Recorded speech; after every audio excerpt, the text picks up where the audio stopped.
And we're back. What's up, friends? About to do some inking on a new page. This is page 9 of this issue.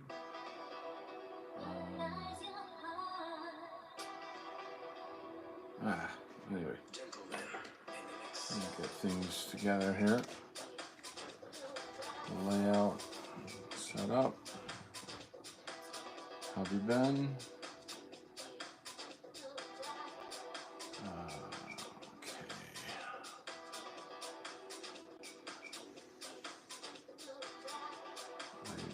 I was streaming, or trying to stream a minute ago, but for some reason I wasn't getting any connectivity with my phone.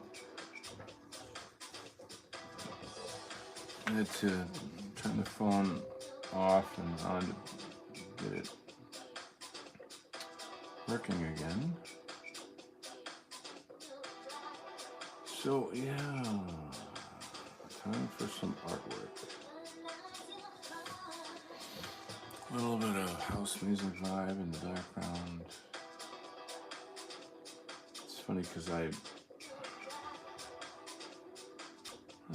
kind of a funk. I'm not thinking I'm probably not going to go dancing this weekend. I know.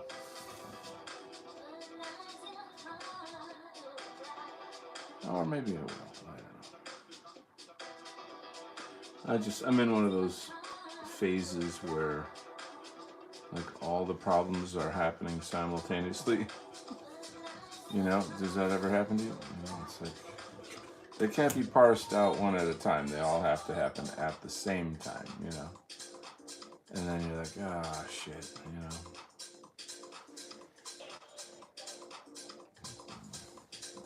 You get through it, you know. It's like, it's just dumb shit, you know. But you get through it. And it's nice when I actually got, well, I can't like get too much into my personal stuff, but I guess I'll have to come up with some topics to chat about for you. Who do we have here? My brother Dynamus is here. It's the Donaldo Kento Show. はじめまして。私はドナルド・ケントは Today is my show to do drum and artwork.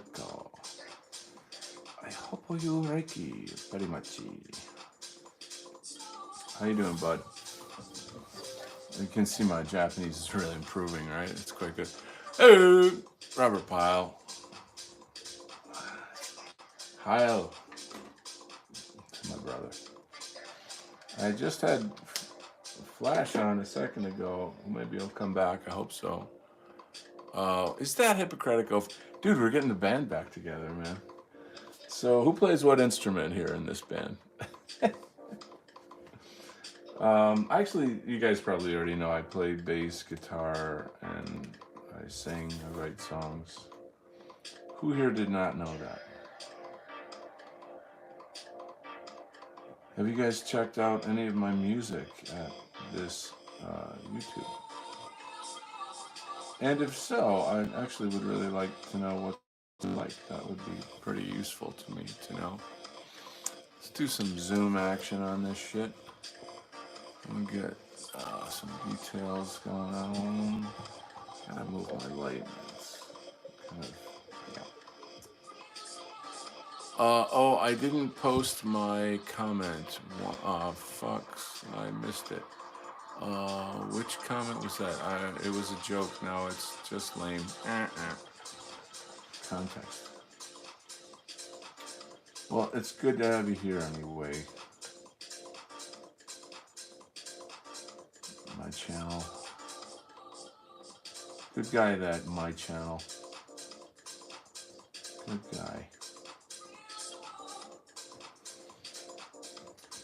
So, the financer of this graphic novel is very pleased with it. Woohoo! So that feels great. I mean, I know it's good, but you know, it's just a thing. You know, it always feels good when the guy fronting the money is like, damn, that's sweet, you know. It's real nice. Super guy. I'm pretty lucky to work with good people.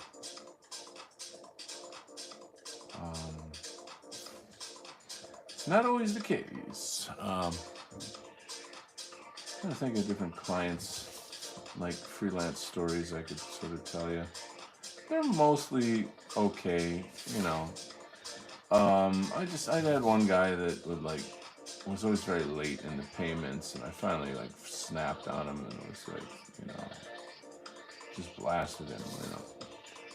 I discovered that it seems to me that in life, like the only way that people learn things is through bad experiences.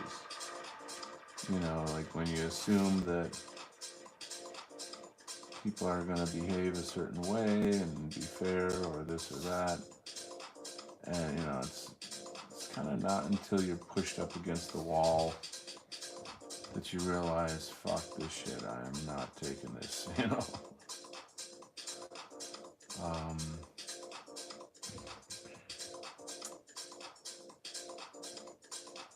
Anyway, I would say a lot of clients come at me like, you know, oh, we're gonna make $1 million on this one. Hey, yeah, you just invest in me and I'm gonna take you places. You're gonna be able to quit your day job. Hey, yeah, how you doing? Where you been? Huh? Call me, yeah, let's stay in touch, right? Yeah, we're gonna be millionaires. You know what I'm talking about? And like, you know, I think in the beginning I kind of fell for that a bit. You know, I was unfortunately the trusting, naive type, but that wears off quickly. Uh-oh. What the fuck, man? Did my phone just jam? Let me just check the chats here. I forgot YouTube family friendly, unless it's not. I set these videos to not for children. So, swear all you want. It's like, don't say the J word or the N word. No. You're gonna bust out some moves. Yeah, you ready for some dance moves? Woo! Here we go. Oh shit, man! If you could only see me right now, man. Rare abilities, drawing and dancing. It's not easy, man. It took years of practice. You can take those anyway, right? Well, just you can't do it at the same time though. Okay. Yeah, this weekend's the big weekend. Great DJs, 2 DJs in different places that I want to go to. Got some friends in from out of town as well. You know, but here's the shitty thing is like I'm in a little bit of a funk, guys. It's just I'm having one of these like all the problems happen at once times. Do you ever have a thing like that where it's like all of these things kind of come in at the same time and you're like, fuck. So I'm in a moment right now with like things going on this week. It'll all pan out in time, you know, with a lot of effort and annoyance. Or maybe it won't, but you just gotta get through this shit, you know what I'm saying?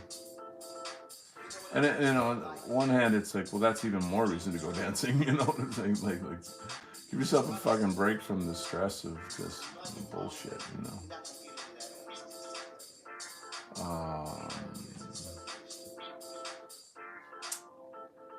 And did I mention I hate the government? I don't know if I mentioned that. Taxes just came in, and I tell you, man. Property taxes, school taxes. And where does it all go, right? Well, of course it goes to nefarious things that don't serve me and actually hurt me, you know? So why should I pay them? Oh yeah. That's kind of circling in my mind. I'm very rebellious. I'm very, very rebellious. I just can't live a lie. That's my biggest problem in life. I just can't conform to the bullshit.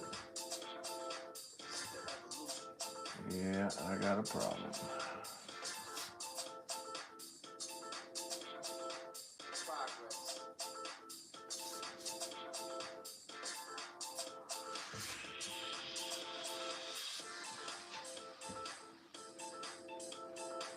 But I don't know. We'll see where that all goes. So at 9 o'clock tonight, actually, there's a show. I forget the name of the show, but they're interviewing the head of Patriot Front. Oh man, that has been in the news this week. It's like Jewish accounts and conservatard accounts, like saying like, "Oh, Patriot Front is in New York City and they're Freds," and like just cringe garbage. Like they broke the cringe barrier, and I'm out there spamming the fuck out of these threads, like saying, "You fucking retards, this shit is real, and you're an idiot," and just shredding them, So it's I mean, I'm not particularly mean. I know some people that are like kung fu masters of being mean online or whatever. I might say a few mean things, but overall I try to say the truth, because like the truth is mean enough to these people, you know what I mean? Like they just, it's just cope and seethe with these people. They can't. Patriot Front cannot be real. Otherwise, like, they're gonna have a fucking meltdown, And it's like, why are you so stupid? Why are you so fucking stupid? I often say, like, conservatives, Patriot Front wouldn't exist if you did your fucking job in the first place, instead of being stupid ass pussy retards, like. You know what I mean? So anyway, there's just a lot of people out there exposing that there's sorry, I'm off the thing there, but like just exposing a lot of these accounts are run by Jews and stuff, so that, well, go figure.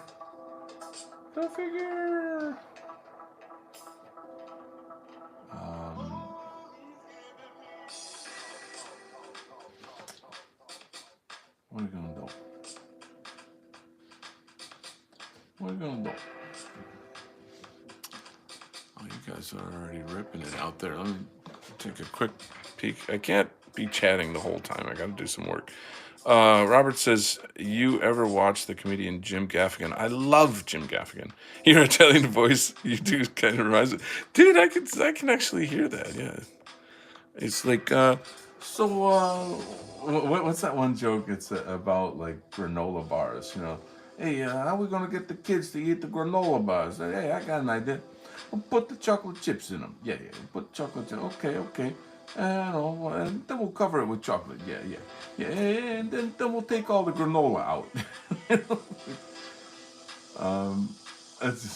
Jim Gaffigan's one of my favorite comedians. He's actually not as conservative as I thought he was. Like I've seen some interviews with him, and he's like woefully ignorant about what's going on in the world and shit. Like, it's pretty embarrassing. But I still, like him. He's just unique. He's got a great shtick, if you will. I have a great Jim Gaffigan story, actually. I always have a story. So I'll just tell you that while you guys ignore me and talk to each other. So I'm at like a family video. I don't know if you guys have family video where you are. It's just, one of those like Blockbuster video kind of joints, you know. And I'm the worst when it comes to picking out DVDs, movies, because I've seen all the good movies and I can't tolerate to like watch a shit movie. It just I'm a massive movie snob. I hate bad movies, you know, and most movies are bad. So it takes me forever to like find a good movie. So anyway, I'm walking around, reading and walking and reading and walking and looking and looking and you know. And you know, it's the usual kind of DVD, video, movie rental thingy. People in there, whatnot, and then they'll play movies usually while you're in there, you know, looking for a film. And that night they happened to have on Jim Gaffigan's Hot Pockets, whatever that show that he did, and he cracks. He does one of these jokes that's like. It's like 4 or 5 jokes that scaffold onto each other and build up. And then the last joke is like the big payoff. It's super, super funny. And the first joke in the group of jokes, I just like automatically burst out laughing in the store, you know. And I was embarrassed because I just, you know, bah, like super loud. And it was just involuntary, you know. And I thought, oh shit, I was embarrassing. I can't. That was, oops, you know, like that. And then the next joke came built on the previous joke, and you know, I exploded in laughter again. I'm like, oh my god, I you know, shit, I did it again, you know. And then the third and the fourth, and then when he hit the big payoff joke at the end, I went into one of those laughing fits where you're crying because you're laughing so hard. And I had to like kneel down behind one of the racks of movies to like hide myself from all the people in there until I regained my composure. And that's when I thought to myself, you know what? I'm getting this Jim Gaffigan video or DVD tonight.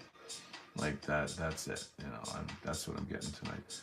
And anyway, I just thought it was kind of a funny story. But he's done a couple like film acting jobs and stuff. Oh gosh, there's a really funny skit with him where, believe it or not, he's talking about the Jews. And at one point in the skit, he says, you know, and I'm not gonna talk about the Jews because I want to have acting jobs. You know, which is obviously like implying that they control Hollywood. You know, you know, this is a clever kind of way to say what you're not supposed to say. You know, the big new guy right now that's coming up. Oh shit! Of course, I can't remember his name. Like a dumbass, I never remember people's names. He's from Canada. He actually kind of proved that Ricky Gervais stole one of his jokes, which is pretty controversial. But like he kind of made his case, and I'll be honest, I believe him actually.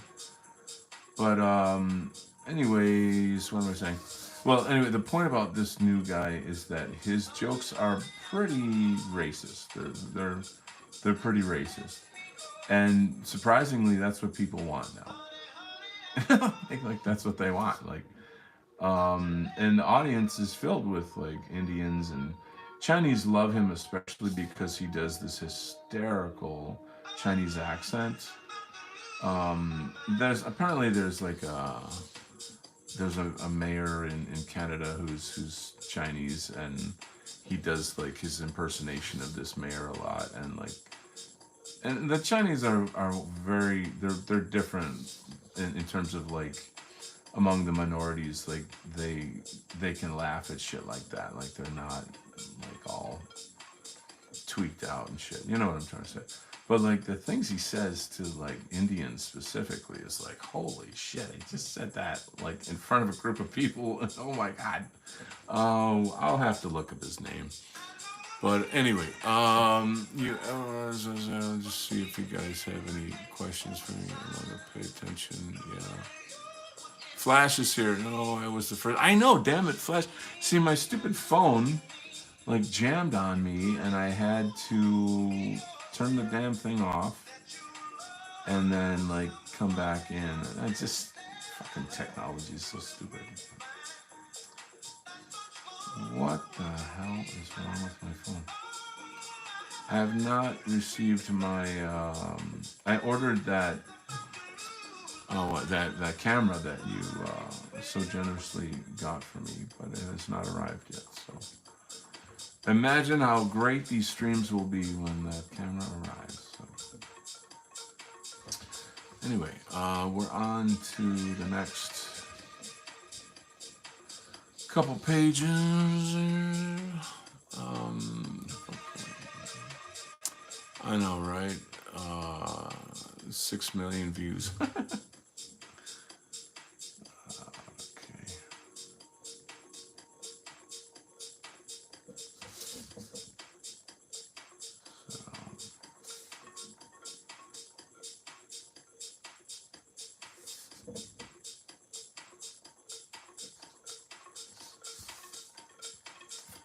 So yeah, the who's the guy that's the head of Patriot Front? Thomas something or other, I think. Anyway, he's getting interviewed at like 9 tonight. I mean, I might just keep working. I don't know how long.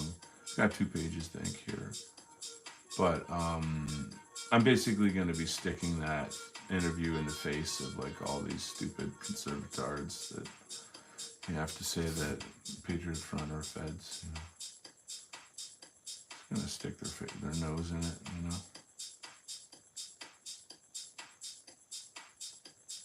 So Texas right now is kicking it, man. They're kicking ass. I'm loving to see that finally Texas is doing something, and that it's sort of. Perhaps in a way it's going to start galvanizing states against the federal government, insofar as you know, stopping using state powers to stop the illegals that are invading our company. There was a viral clip of one of the aliens coming in, Muslim guy, and I don't know who was interviewing him. It was just some like random dude with a phone, just hanging out, harassing the people coming in.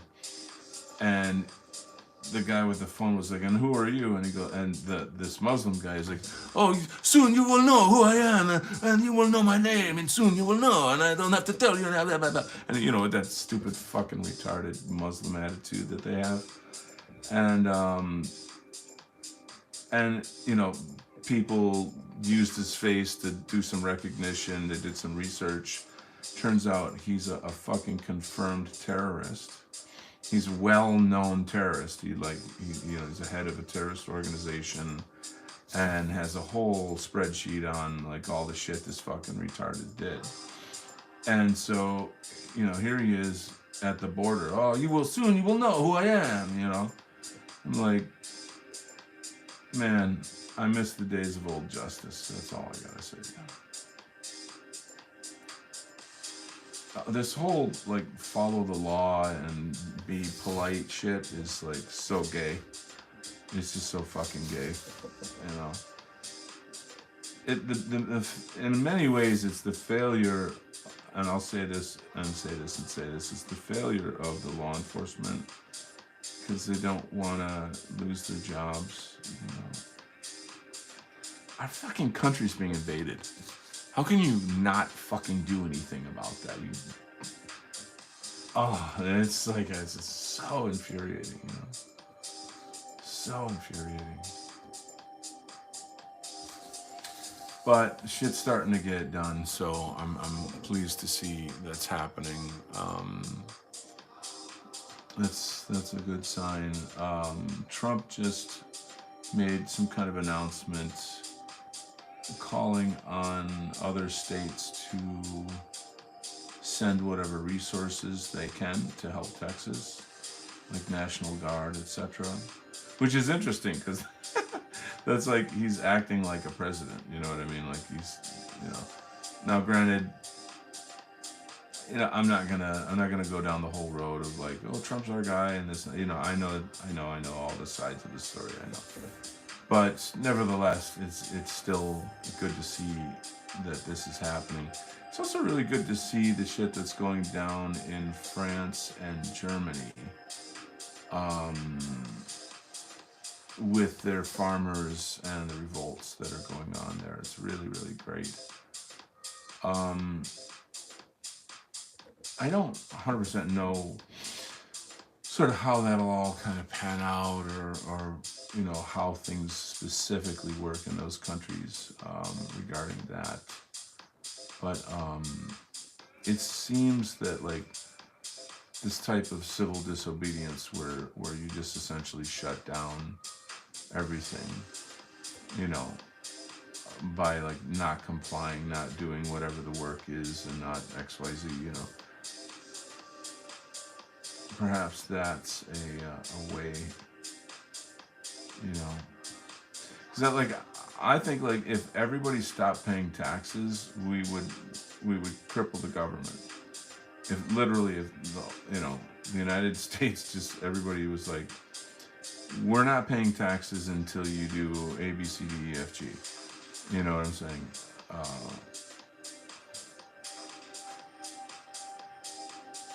Yeah, I don't know. I should stop complaining though, because it doesn't do anything.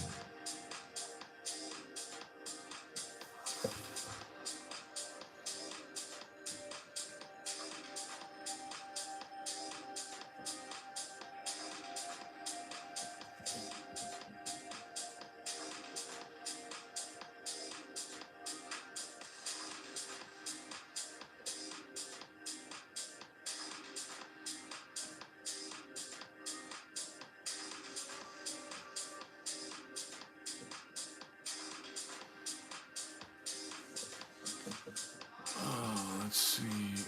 Pyle says, I don't care if Trump is our guy or not. If he can do something to help us fight the invasion, then I'm for it. Yeah. You know, I don't know what actual power he has in this situation, but he is at least, like, you know, making comments and like trying to do some sort of directing on what to do, you know, which I think is useful and helpful. People are looking for leadership, you know. I had my doubts about the governor of Texas. There's kind of a few things here and there that he's done that made me go, you know, like he's in the pocket of Zionists and stuff. But this is proving to me that he's not, you know, because like, what's his face? Biden.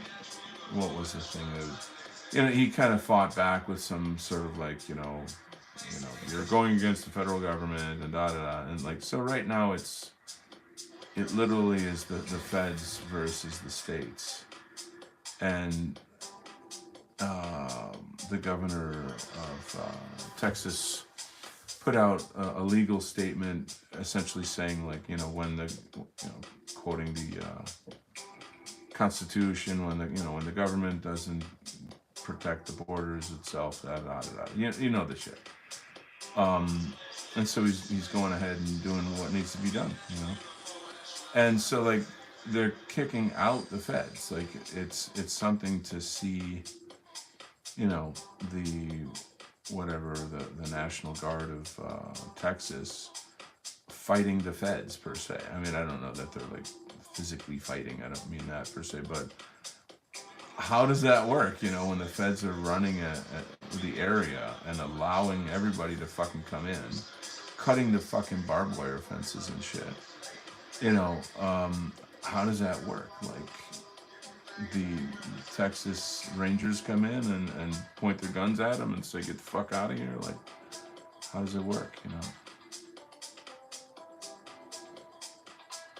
Texas style. True Grit. Oh man, when is it gonna end?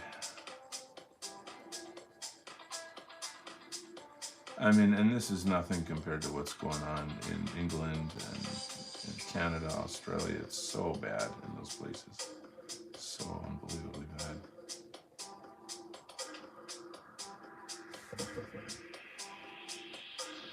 My algorithm is like totally flooded with like prepare for World War III, buy the new, you know, survival kit, something or other. You know, World War III is coming. How do you going to survive a EMP attack? World War III, prepper. Everything's prepper. It's just like, you know, FEMA is training their employees for civil war, mass shootings. Not giving me a lot of hope here, folks. You know what I'm saying?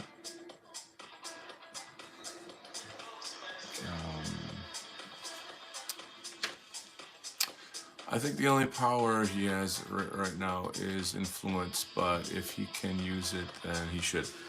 I agree with you. What else can I say?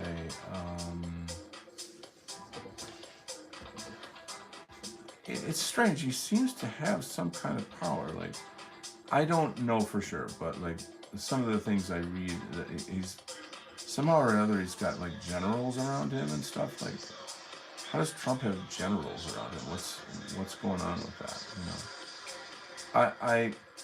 I don't know who to believe. I know my like kind of like Q-tard friends are like, oh yeah, you know, all the real generals or all the good generals are still with Trump and something, you know.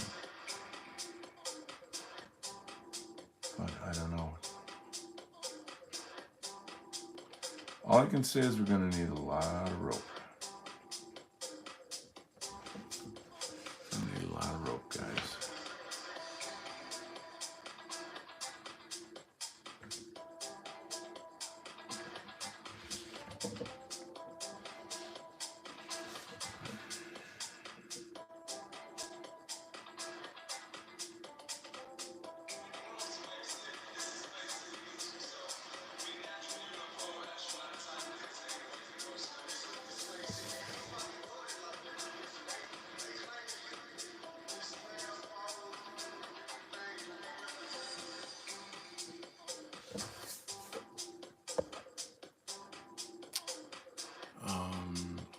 What's going on with you guys? What's shaking?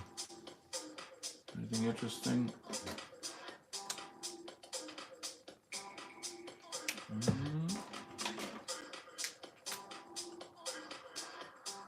Oh man. There you go.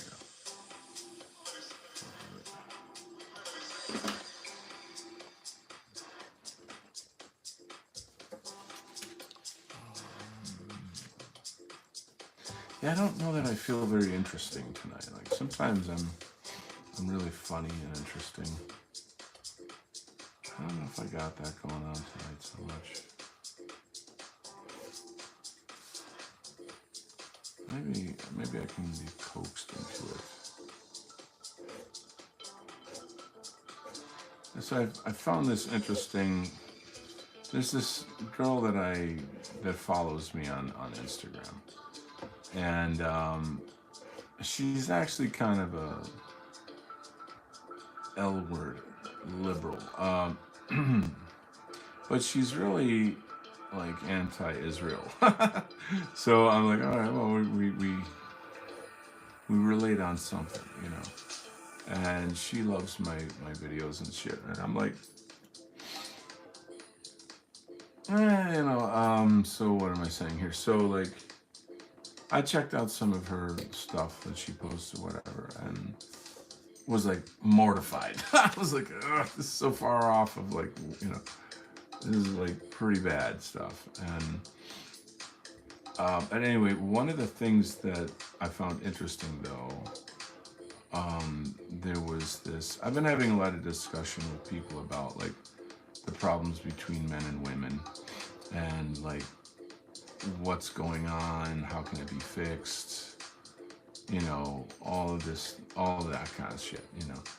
And this girl posted a video from this one account where the woman, you know, who has this account, I don't know how to describe this, but it's something like she belongs to this sort of female culture that I'm sure like girls in their 20s totally know what I'm talking about.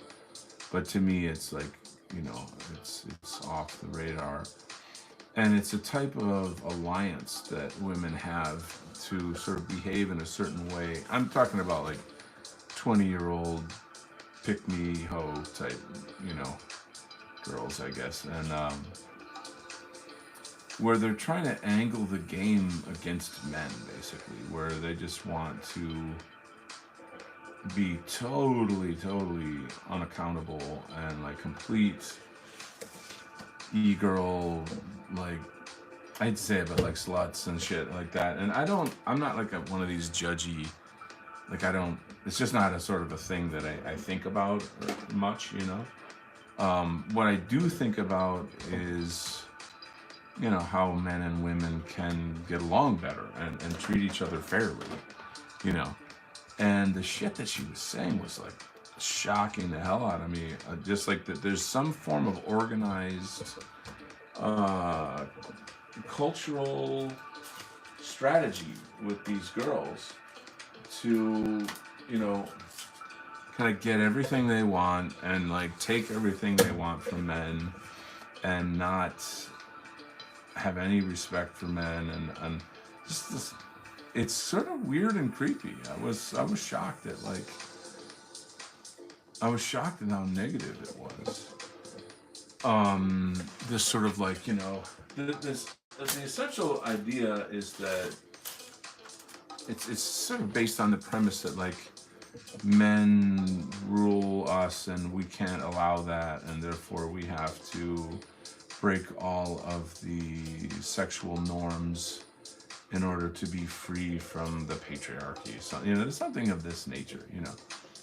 And but there's like actual strategy involved where, you know, if all the girls behave in a certain way and we all agree to, you know, work within these kind of strategies, then we can get away with this, you know, and laugh at men because they're all pigs kind of thing. But, you know, we'll take all their resources and we'll break their hearts, you know, and do whatever the fuck we want without any accountability, that, you know, all that kind of thing. It was creepy. This was creepy AF, you know what I'm saying? Like, they say that, you know, they was talking about men being creeps. Fuck that shit, man. Girls can be creeps. Big time.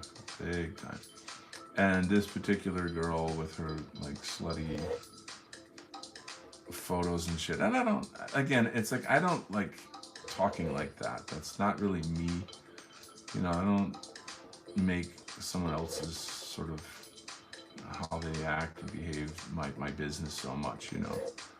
But what it is from their point of view, is it's a type of social, what's the word? Like, it's a type of social status among girls, you know, like the sluttier I am, the cooler I am, and the more other girls respect me because I'm free. Patriarchy doesn't control me. You know, that type of thinking, you know, which is really, it's like taking like a piss pot 14-year-old rebellion attitude and grafting it onto like a 22-year-old hypersexualized girl, you know. So it's very damaging, very, very dangerous. And something like 97% of abortions are abortions of convenience. Do you see where I'm going with this? You know, like it's, and then like the crisis of like loneliness. I got a buddy, he's in his early 20s, and he's always asking me for advice on women and stuff, help them out, blah blah blah. And it's just shit is it's so off the charts right now, man. I don't know. It's pretty bad. I feel like I feel like ugly girls are the way to go now. They're gonna be the new future. Because they don't have all these mind games and shit, I guess. I don't know. Probably gonna regret saying these things later. As usual, I'm just musing. I'm just, stream of consciousness show here. What the takeaway is just like how sad it all is, how men and women are pitted against each other in these ways. Like, who came up with the fucking concept of the patriarchy? I think I probably know who, you know what I mean? So it's like this kind of shit. Like, you turn men and women against each other and you just killed a fucking civilization. You know what I'm saying? Like, feminism to me is in my opinion, the greatest of all the evils that our enemies have created. Because, there's a lot of bad things, the forced immigration and and all this stuff, but turning men and women against each other, like, that's fucking diabolical. It's like against God, Well, it was a good dramatic pause right there. It was against God. Saxophone solo.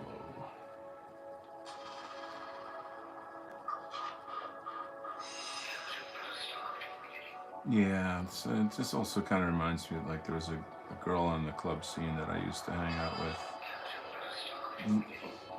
Wonderful gal. She just introduced herself to me. Super fun. She's from Miami. And I don't know, she just like threw herself at me. She was really, really into me. And so we became good friends, and we would jam. We would do music. She plays ukulele, and like she wanted to do so we did fun songs together. It's just really just a good time. And I'd take her out for dinner and this and that. I'd go to the park and this and that. It never turned into anything romantic.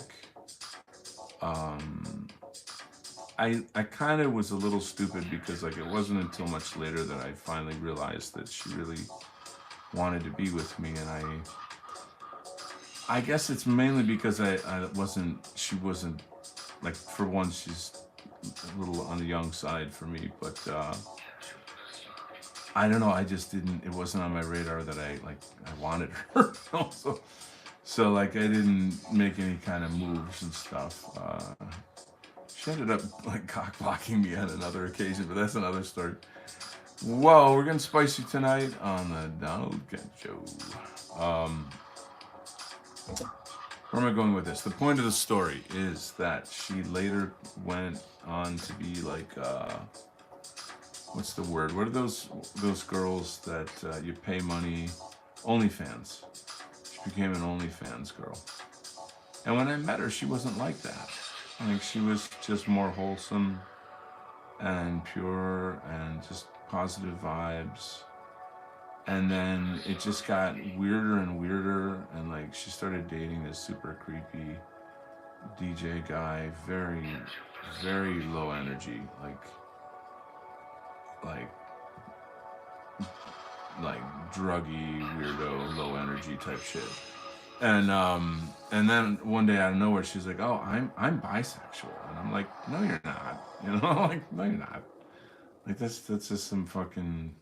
But that's part of what I'm talking about. It's part of this, like, in that culture, it becomes a what do you call it? It's a social commodity point to say that you're bisexual. I mean, it's like, I'm more liberal than you. See, I'm even bisexual, and it's an act. It's a lie, So to me, that like makes me want to fucking throw up. I mean, I'm disgusted by that. But beyond that, it's just like, what the fuck is wrong with you people, you know? And so she moved out. She left the city, moved to another city, bigger city. And now she's so important and special because she lives in a bigger city. And I'm like, good luck with your life. I wish you well. I wish you'd go back to being the girl that I met, you know, like more pure. I don't know, like, society ruined her.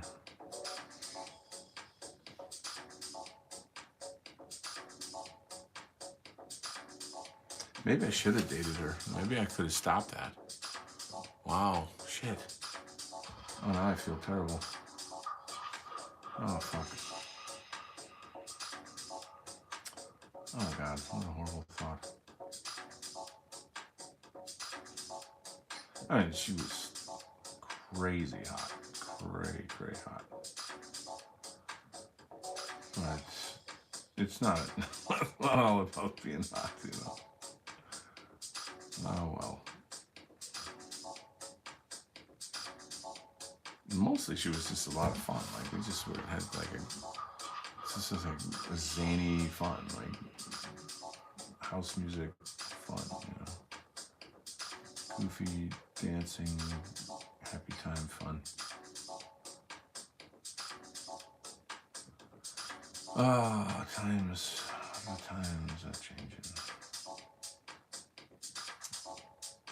What can you do?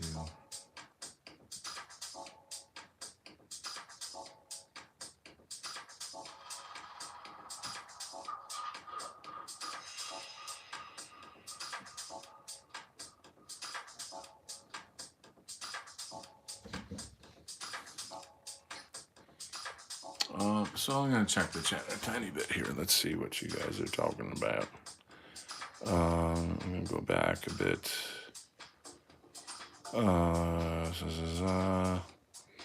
Rare abilities didn't matter.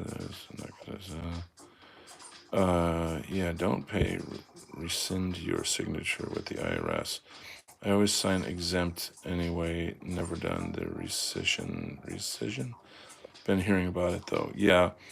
We could get into that. I no longer pay attention to Normie accounts anymore. I pretty much just focus on our people and our scene that we post. Yeah, so like, talking about Normie accounts, I was visiting, like I got banned off of Facebook years ago, and I actually lost like, how many accounts? I think I had like 5 different Facebook accounts that got shut down over the course of, you know, years. But anyway, and I'm looking at it, and like the Normie retardation there is, holy shit. Like these people have not evolved at all. If not, they've gotten dumber since, like, you know, since 2016. I mean, unimaginably banal, you know, and mundane. Like it's insane. And you know, I think that somebody would be like, oh, you know, don't be snobby or something. And I'm like, how about don't be stupid? You know, I don't know. Oh, come on, lower your standards. You know, be a nice guy. And I'm like, I'm done being fucking nice. I just can't. I mean, I'm not rude to people to their faces or whatever, but like, I can't fit in this world. I can't, and it's actually sad. It's not good. But like, just the fucking football and the food and just the same dumbass shit over and over and over and over and over and over and over and over and over and over and over and over and over and over and over. People don't change, and I'm like, I guess that's the way it is. Like it or leave it, as they say. Lick it or lump it, as my mom used to say. Kind of a funny expression. But yeah, the tax thing. I've only done, like, I haven't done real deep research on it, but I've done enough research to know a bit about the straw man. What's it called? The state, national versus citizen. The Corporation of the United States of America. How birth certificates make you essentially a slave, a tax slave.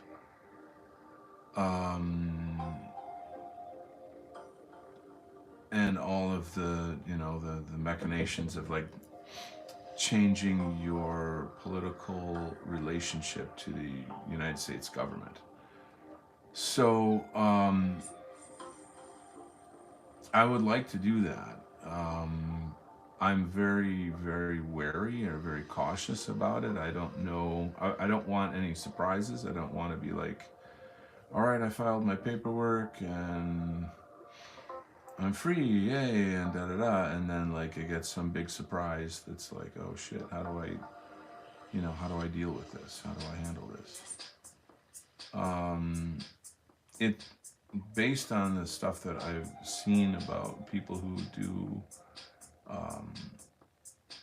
sovereign citizenship and get off of paying taxes, etc. It's almost like a full-time job, like it's like you gotta have a master's degree in this stuff. It's very complex. It's law, you gotta know like all kinds of law and stuff, and it's no joke. It's just heavy, it's pretty heavy stuff. So I'm kind of thinking maybe when I'm a bit older and I have more time, maybe when I retire or something, might be something to look into more seriously. I'd love to do it now. I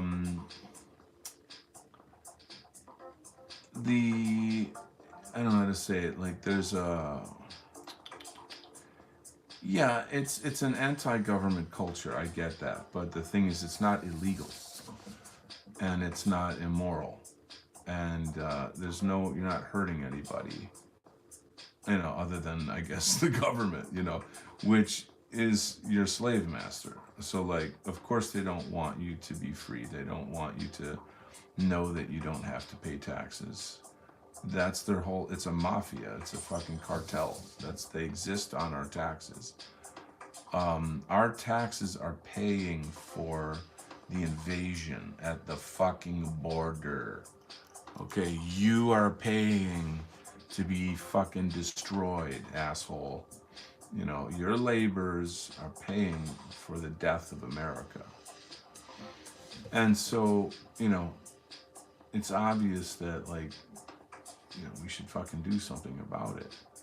Everything we do in fear. We constantly live in fear of our government, Oh, wow, wow, this is a big scam. I can be free. I don't have to pay taxes. Something. Oh, watch out. Well, I'll put you on the list.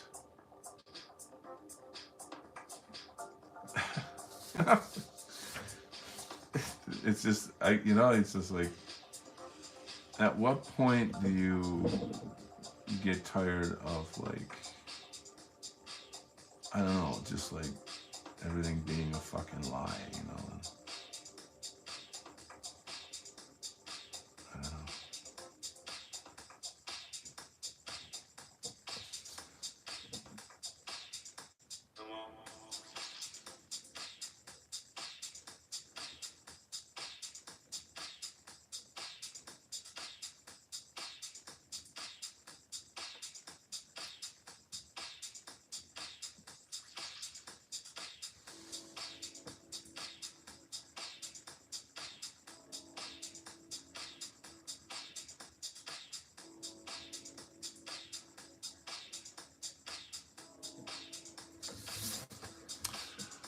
All right.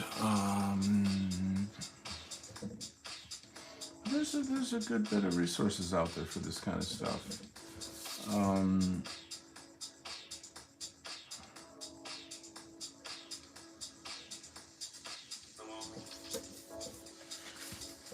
Yeah, I gotta get a few things in order before I can go down that road and get it all.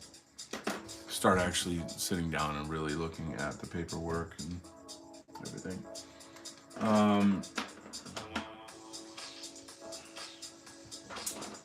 How do I put this? I want to tell you something, but it's very delicate.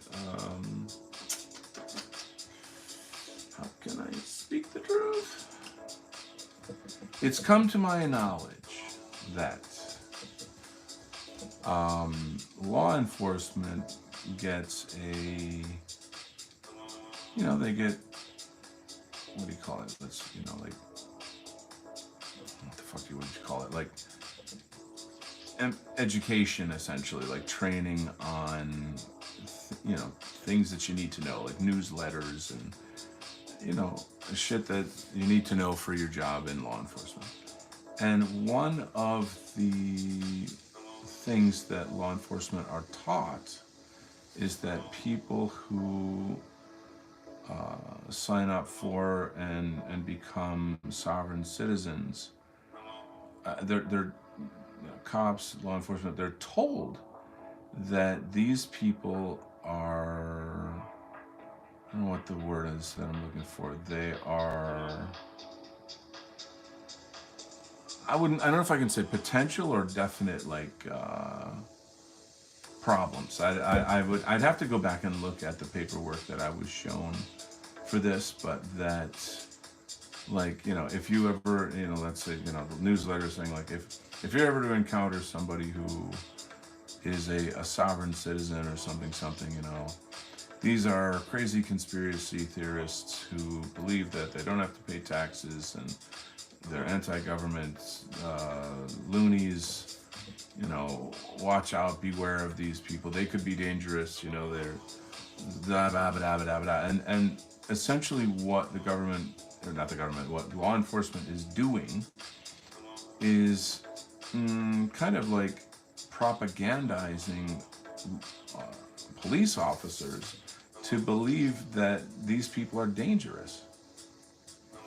Think about that. Like, imagine imagine like the police getting, I don't know, newsletters or instruction that, people who run white positive art websites are potentially dangerous and you should be on your guard and, watch out for this type of person because blah, blah, blah, blah, blah, blah, blah.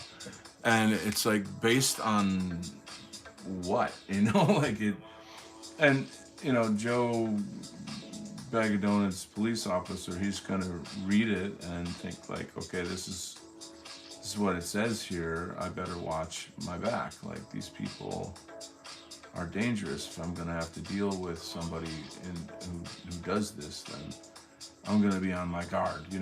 And how does that help? Right? Like, if for whatever reason they need to interact with somebody who is a sovereign citizen, the cop is already propagandized to think like, this person is a potential criminal, and they're biased. You get what I'm trying to say, So, like, knowing that, the police are taught this is pretty fucking frightening, if you think about it, It's fucked up. But I mean, this isn't unusual. It's nothing new. It's like the FBI talks about, like, white supremacy is the number one domestic terrorist in America today. It's just categorically false.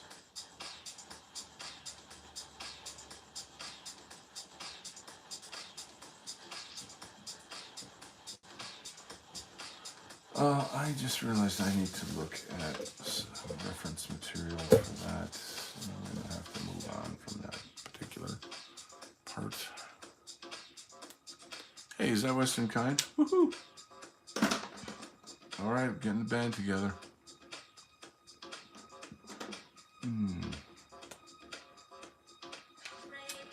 I guess we should just give up on talking altogether, because, you never know when the government might say, you know what?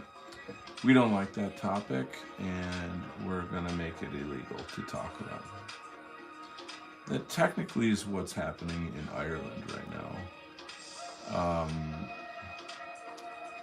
they've got some sort of bullshit legislation that is essentially saying that hate speech is not, whatever some social media website tells you. Hate speech is what the fucking government tells you.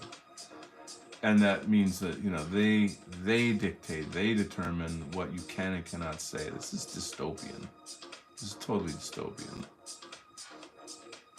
And so the Irish are in the fight now. They're in the fight. So, like, okay, the what do you call it? The, what's it fucking called? The something guard. The Coast Guard? No, what, the Western Guard? The, not the army, but the state army. What are they called? I fucking forgot. I'm a retard.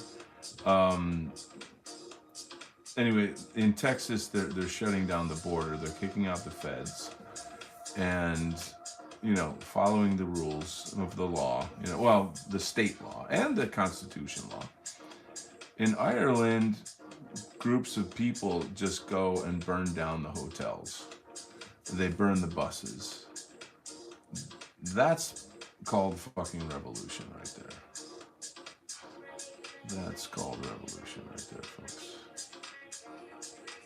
But I mean, I could just go on and on about this shit. It's just so fucked up.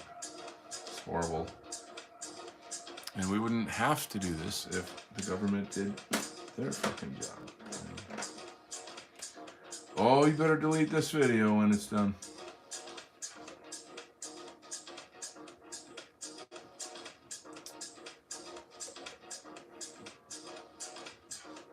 Maybe I can talk about, like, something nice instead, like flowers. That was a great idea. Let's talk about flowers. Oh, I like pretty flowers. Oh, wait a minute. Government just said we can't talk about flowers. Okay. Let's talk about pets. Oh, I like some.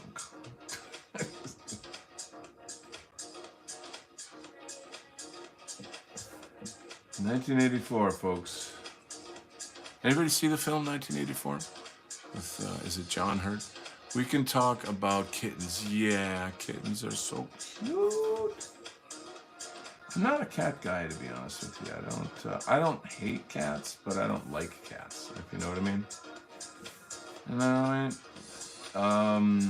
I do work with a guy that has a cat, and this cat is, like, really, really loves me, and every time I come over, it's like, all right, cuddle time, or whatever, like, so, it's nice. It's nice. But generally, they're, like, what do you call it, the hair and shit just irritates my nose, and I get a little allergic-ish. I do have a great, funny cat story, though. So why don't we do that? Let's switch over off the politics and on to the funny cat stories, okay?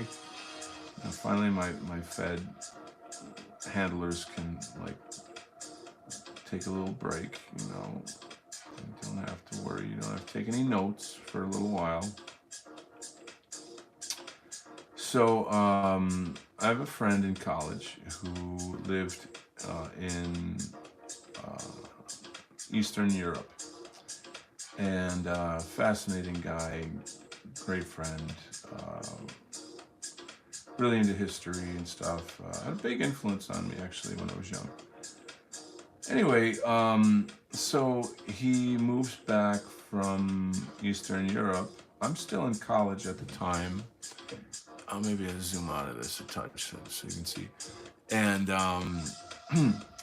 he brings a cat. Like we get an apartment together, and he brings back this cat from Eastern Europe that is a feral cat that he, like, found somewhere, and, like, nursed back to health, like that, one of those kind of stories, Apparently our apartment allowed us to have, pets, but so now this cat was very aggressive towards me. It didn't really like me, or I would say, like, I would pet it for a little while, and then, like, suddenly out of nowhere it would, like, freak out and, like, start tearing my flesh, and, like, I'd be, like, in a lot of pain. I mean, that, they're slicing you up. It's not fun.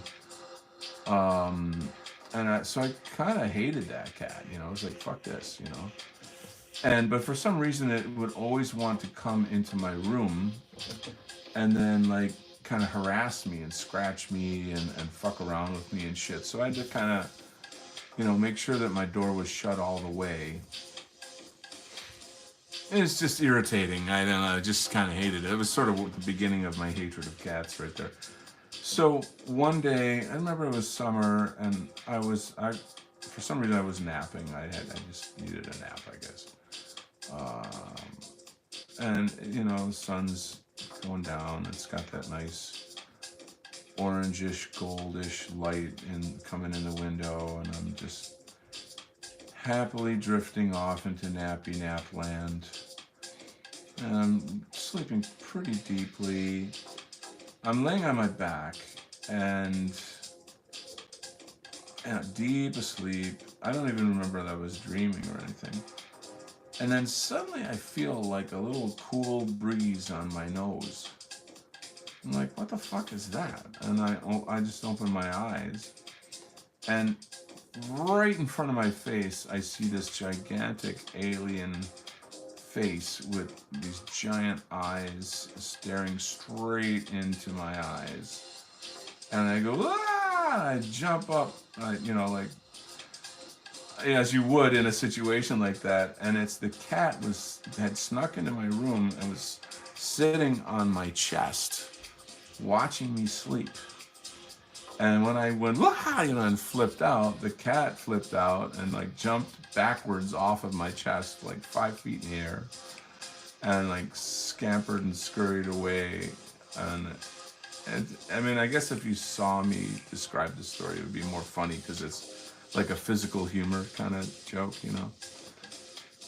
But so just in that moment, though, it really felt like there was a fucking alien in my room, or that I had been abducted by aliens, and they were, like, had me on the table and they were staring into my face. It was pretty horrible. It was a pretty horrible thing.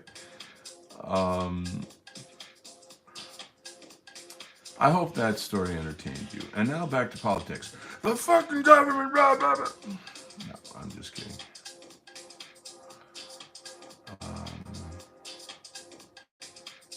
But this whole thing about, like, people who sign up for sovereign citizenship being dangerous, fuck you. Fuck you. You're just demonizing us because you work for the fucking state. You're just demonizing us, Oh, let's single out this group right here of patriots, people want to be fucking free. So we don't have to send our tax money to Ukraine or the border, or like $300 billion to Israel every fucking year. Like, I do support law enforcement, like, a lot, actually. I'm very, very supportive of law and order, you know what I mean? But that's not law and order. That's weaponizing law enforcement against the citizenry, and that's wrong. That is wrong. So to all the good cops out there, I salute you.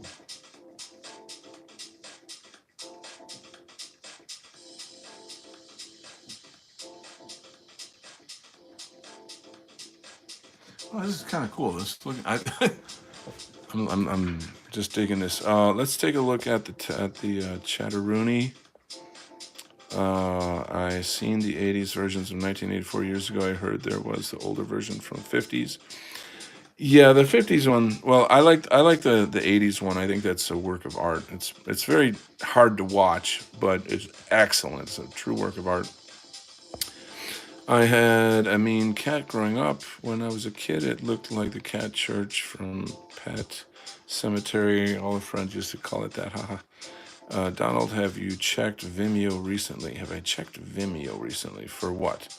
The story was entertaining. What's on Vimeo? I mean, I know of Vimeo. I don't know what it is that. Are you saying like there's a specific thing on Vimeo that you want me to see, or? So I started a Rumble channel as a backup for my YouTube, and they have a function where what do? You migrate all your videos over, and of course I press the buttons, and it never fucking works. It's like,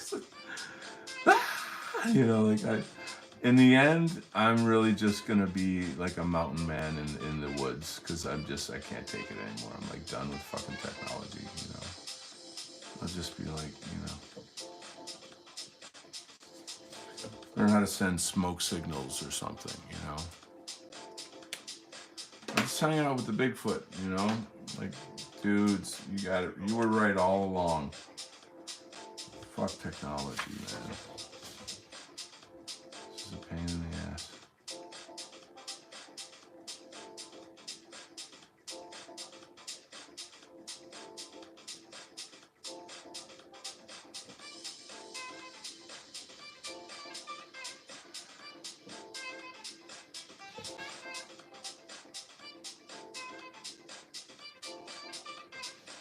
This is getting kind of jazzy. And saxophone solo. I'm glad you liked the story. Perhaps I can't read that; it's too close. Perhaps someone sent you something on Vimeo. Is that so? How could that have happened? Because I don't have a Vimeo account. I'm a little confused. I'm just about to head to pick up some massive burritos from Chipotle. And now for a message from our sponsor. Good for you, man. You enjoy that. I am doing the intermittent fasting gig, and I try to eat within, ideally, a 6-hour window, but sometimes just work and life, it ends up being like an 8-hour window. But I try to plan that pretty much every day.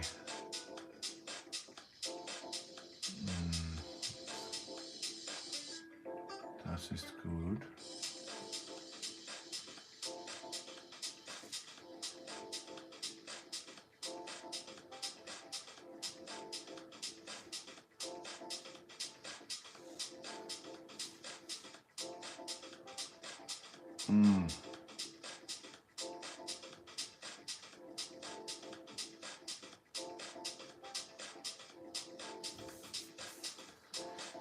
Yeah, it's just like when you get like all these bills all at the same time, you kind of clench up.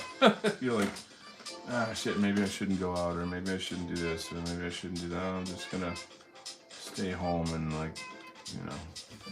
read a book. But this end of the month thing is a big deal, so I don't know. Maybe I will go dancing. All work and no play makes Donald a dull boy. Isn't that right?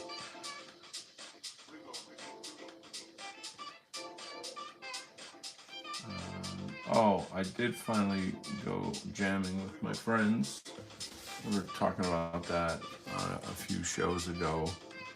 How I was real mad at my buddy that one weekend when he fucked it up, and was so looking forward to it. Anyway, we did finally hook up last weekend, and it was stellar. It was the sweetness. It's funny because, originally I'm really a bass player before I learned guitar, and my favorite bass is called Rickenbacker, and I just guy at work overheard me talking about it, and he's like, "Oh, I got a Rickenbacker I'm looking to sell." I'm like, dude, like all the bills are coming in, and now you want to sell me your Rickenbacker? I'm like, fuck. And Rickenbackers go for like $4,000 and shit. Like they're really, really good. I'm not, I can't drop that kind of money on a bass guitar right now. He's a very, very cool dude. He's sort of an older rock and roll dude. You kept saying Vimeo. You meant Venmo. Hey, man, that is extremely kind and generous of you. There is a Donald Kent Venmo for anybody who feels like, buying me a coffee kind of thing. If you want to drop a donation in there, it's deeply, deeply appreciated. I don't like try to make money so much on this channel. I have a book. You guys can get the book if you like, this and that. But I always really appreciate little gestures like that. They really do mean a lot. So thank you. So I'm going to have, it's like remember those Jerry Lewis telethons for Jerry's kids or whatever? And he would, did you guys see those? You ever see those? They're like an old kind of thing where Jerry Lewis ran these telethons for like disabled kids. Maybe I'll have like a Donald Kent telethon. See if I can call up Jerry Lewis, see if he's busy, if we can help out.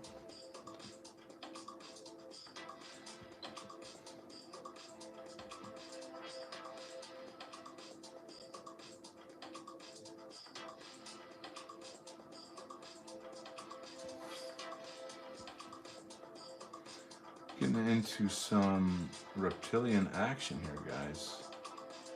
Holy shizmo.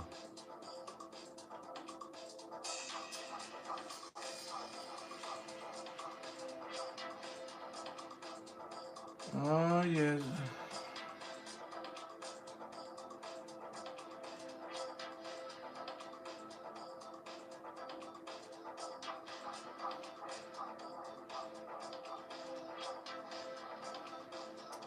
So, what is up with superheroes? Why do I love superheroes so much? Is there something wrong with that? Is that bad to like superheroes so much?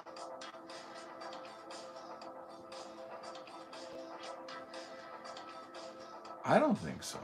I think they're cool. Like, if you can like football that much, you can like fucking superheroes this much, okay? Don't give me any shit about it.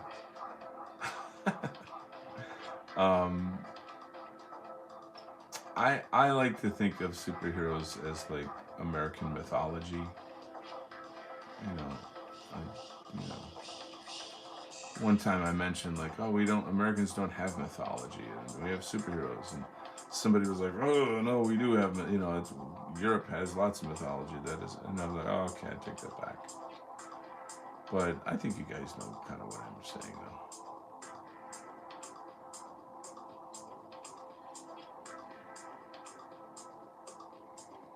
And it's interesting though, because you have like the people that they only like stuff that's based in reality, and then you have people that only like stuff that's fantasy. For my money, the fantasy stuff is better, because it's like, man with a gun drives a car chasing another man with a gun. It's like boring, like fuck, dude. Like how many times can you rehash that bullshit, It's like, give me some fucking Avengers or some Thanos. Give me some Thanos action. I want to see things that, are beyond imagination, Bigger than imagination.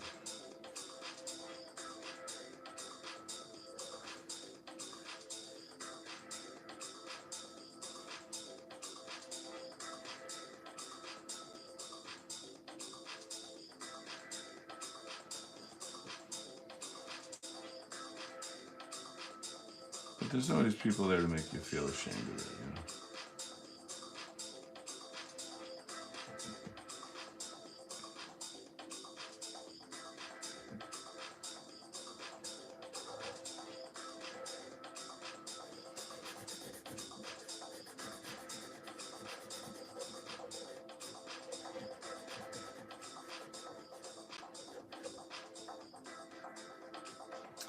thing about this kind of artwork is that these pages are 11 by 17, but a comic book is like 9 by, or like what, like 5 by 9 or something. It's generally kind of small, you know. The sort of cool thing about that is that it makes the art, it raises the fidelity of the art, meaning it, I don't know how to explain this, but like when things are condensed like that, the the quality seems to be better. I don't know how to explain it, but it's kind of true. I just,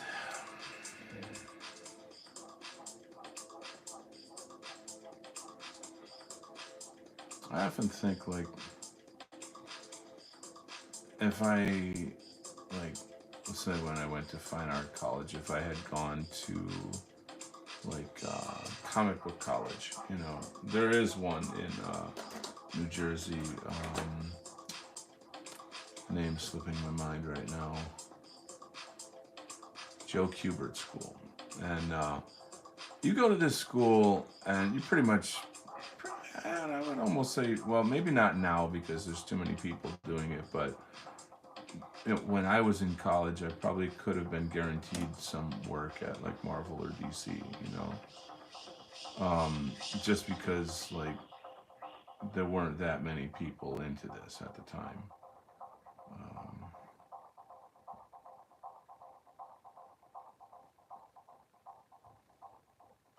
well, there's quite a mix there. Oaf says it's great to follow our natural gods. Yes, indeed. Let me read a little bit in the comments here.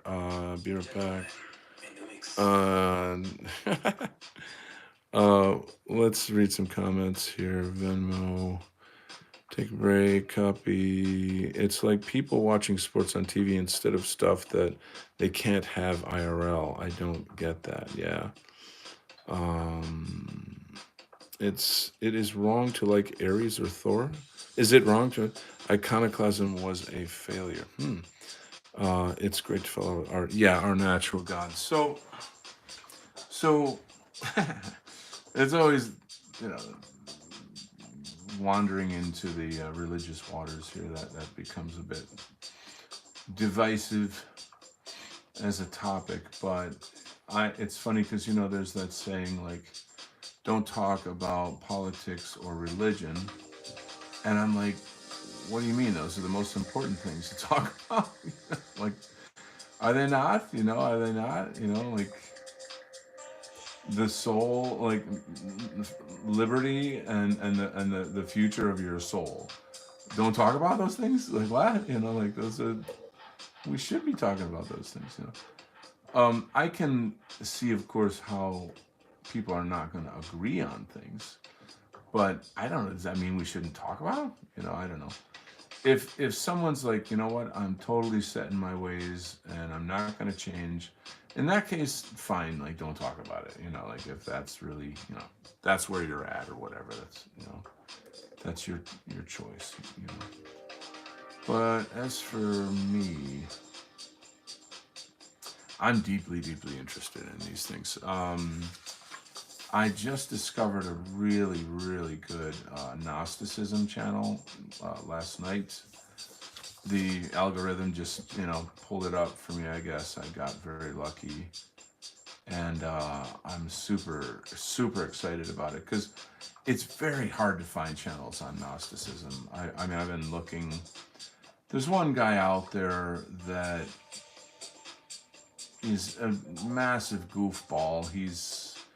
I mean, you know, I don't mean to like diss the guy, but like he's just super goofy, and like anybody who's remotely interested in learning about Gnosticism, if they were to come across this guy, just his behavior alone would turn you off from it.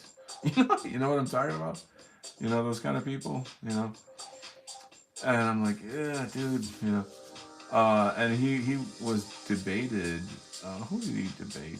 Was it Jay Dyer or Tyler Hamilton? think it was Tyler Hamilton, or was that it?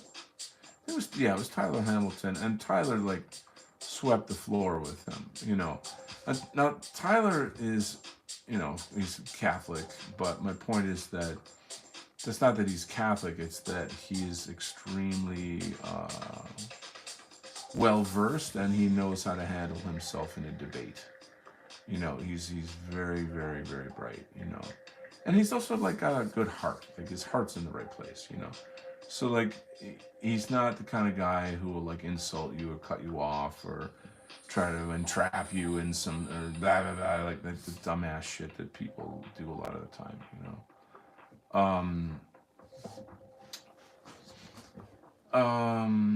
So there you go, and now you know. And now you're enlightened. Okay. No, but this particular channel that I found last night, the guy on it, he's talking about the Gnostic Christianity and sort of the Gnostic view of Christ and on and on and on. And he goes into this big section on the Jews and like Jesus was not a Jew and on and on. I'm gonna have to clip that part. You know how you can do clips on YouTube, where there's like there's a button that makes it allows you to do that. And I really want to get that clip out there because I think our people would jive with it. So that topic does get a bit weird though. Like as far as like if I were to try to have a conversation about it on here. I really would like to hear more about Asatru though. Like Dave Martell has said like, dude, just like contact me anytime. Like I'll teach you about it. I should set aside some time for that.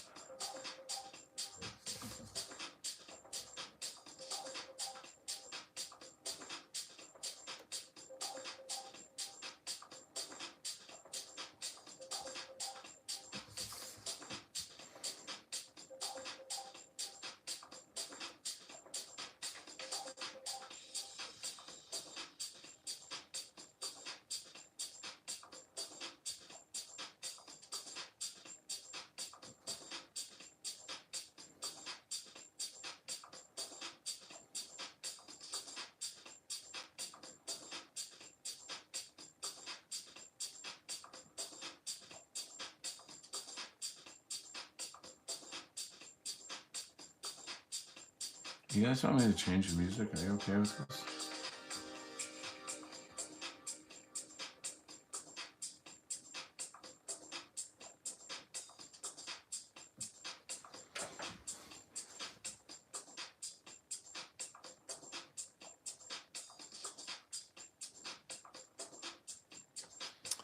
All right, let's take a look at the chat here. It's great to find it out. Oh, wait, there's a nice Gnostic Chan on Odyssey, really. They have some nice history vids. That'd be great. You can link me up. All right, Robert's back, so stop talking about him, okay? Just kidding. Where's my burrito? No. Western Guy says, bust out the John cigars. You freaking trolled me so hard on that, dude. I don't know if I can ever forgive you. No, I mean, I still can't totally believe that that's real. I'm like, that has to be a troll. That can't be a real lefty. I mean, like, it's just so cringe. It's so hilarious, dude. It's too much. It's just too funny. I don't recommend people to watch the movie or watch that video.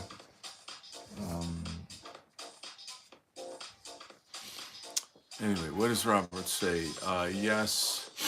Some Gnostics believe that the God of the Old Testament is not even the same God of the New Testament. They have a completely different belief than most Christians. True. There's a thing called Essene Christianity. Essene, I believe.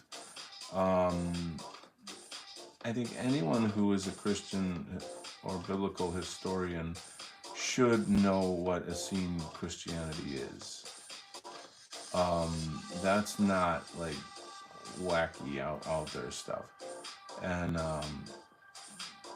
anyway, yeah, that's correct. I would like to sort of say what I know about it, but I'm a little afraid that if I do, it will be like bastardizing it and making it like demeaning it, you know. But I would try to express that in Gnosticism, how do I put this?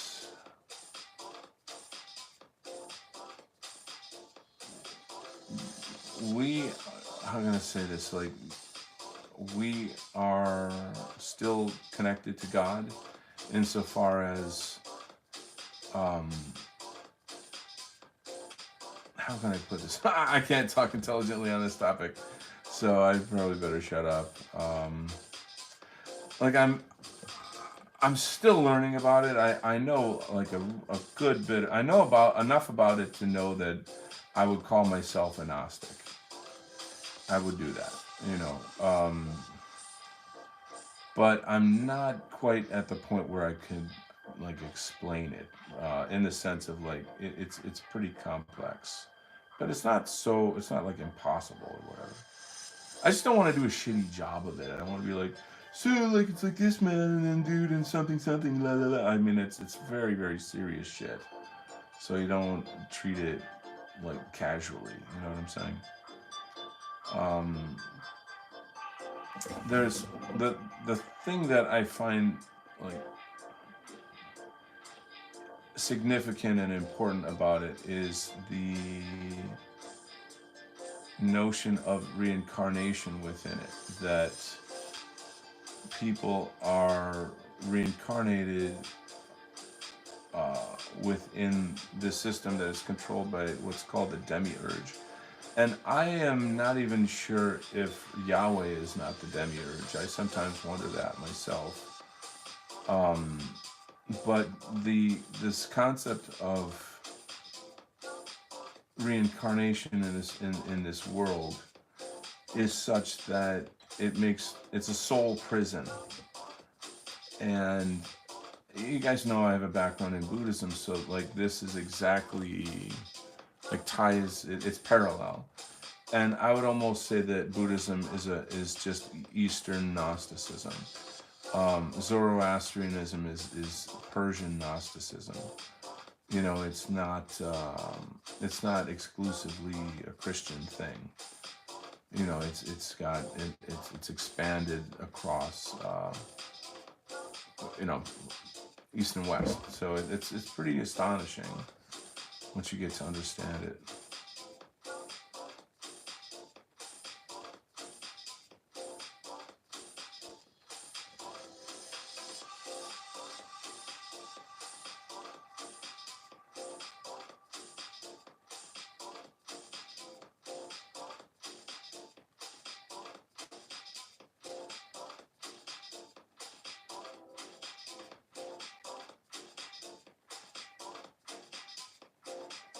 But if you compare, so one of the fields of study I'm interested in is near-death experiences, and if you corroborate information from people's testimonies there with the information from Gnosticism, it's very powerful stuff.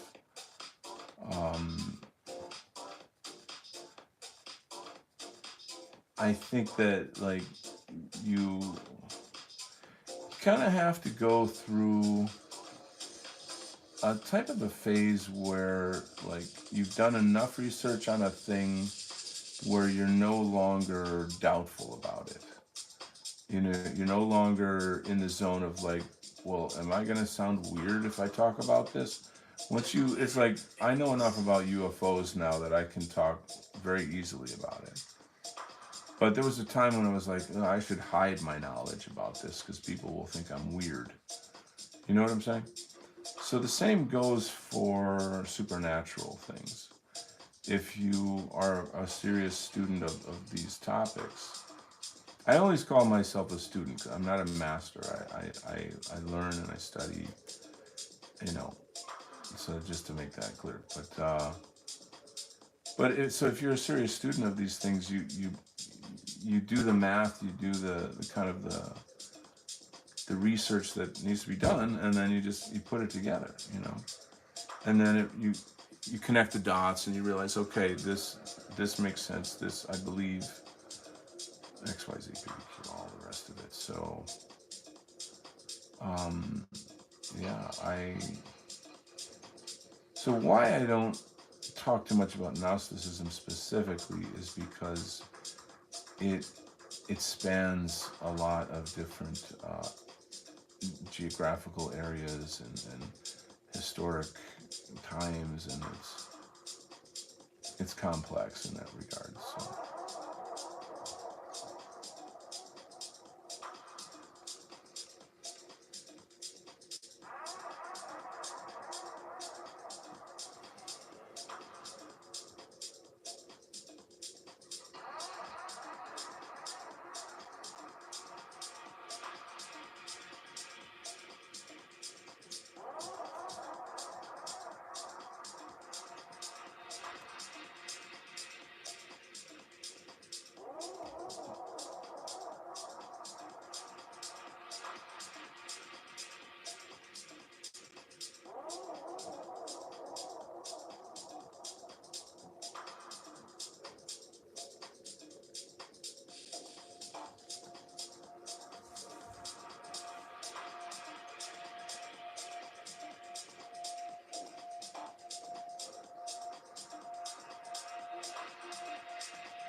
Oh, I bet there's some interesting comments.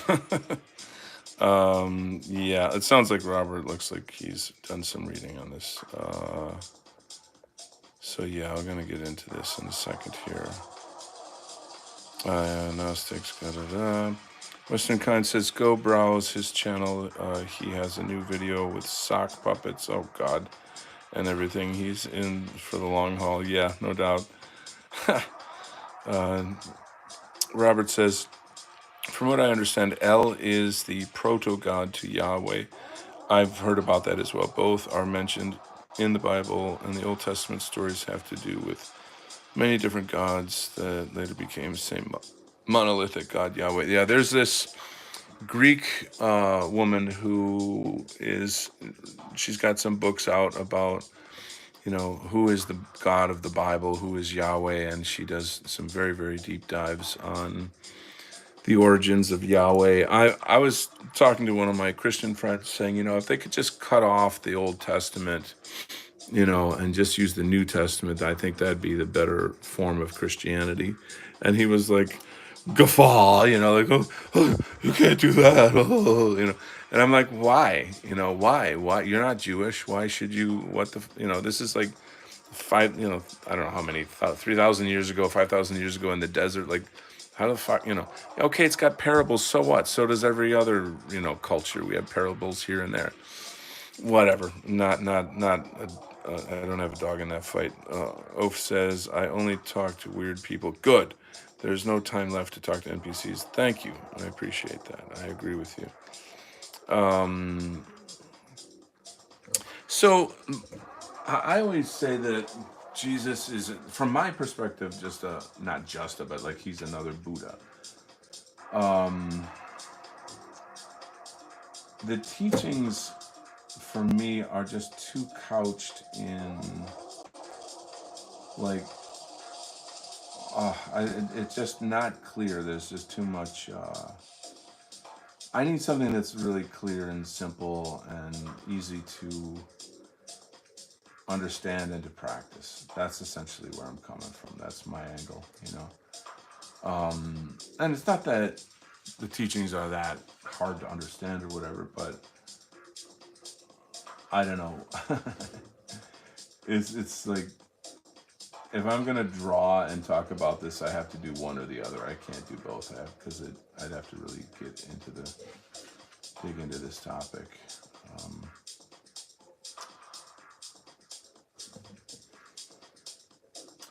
Maybe as I learn more, I can talk more about it, though.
Um, Robert says, I think Christianity was originally supposed to be more like Buddhism, but over time it turned into what it is now and resembles nothing like what it is supposed to be like in the current. I totally agree with you. In our movement, I think people would generally say that the Jews hijacked it, and Gnostics would agree to that. They would say that's true. Um, I don't know that I would blame them like exclusively. I think there were a lot of people. You got to figure like Rome made it the original, not the original, the like official religion, something. It's pretty complex. Like that's a hell of a psyop to uh, like hijack an entire religion and then turn it into the state religion of Rome. Like what a feat. You know what I mean? And then the Nicene Council taking books out of the Bible. Why is the Book of Enoch out of the Bible? I mean, that's just one of a million questions that you could have.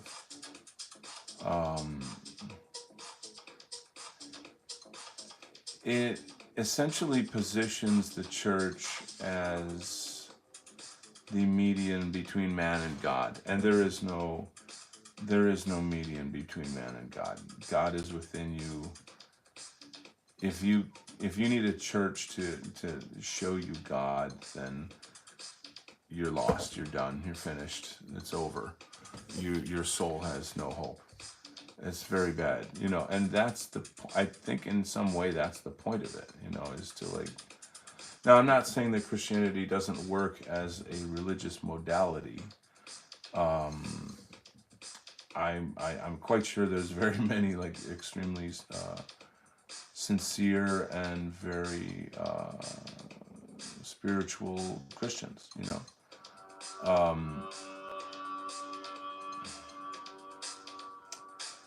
But I think once you start to become aware of the demiurge, the soul trap, and all of these topics, then it becomes a topic of very grave concern, very, very grave concern.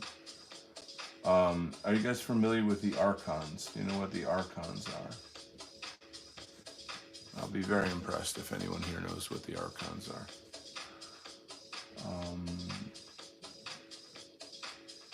But that's kind of where I'm still in like research mode, so I kind of don't want to go too deep into that. Rudolf Spengler wrote about them. He actually had some kind of a vision and did a sculpture of what they look like, etc. I guess what I could say about them is that they are kind of like the demonic extraterrestrials that manage the afterlife and that block souls from entering heaven, and that reincarnate souls over and over infinitely. And that's still like I don't know enough about that yet to believe in it 100%. I would say that I lean into believing it. I'm really scared about it. Like it's a very terrifying reality or truth, or I don't know. I can't call it a truth yet if I'm not sure about it, but it's something of concern. Let's put it that way.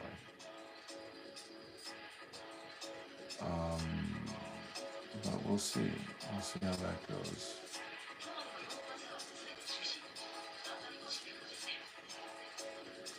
Can we talk about kittens again, for God's sake? Okay, let's see.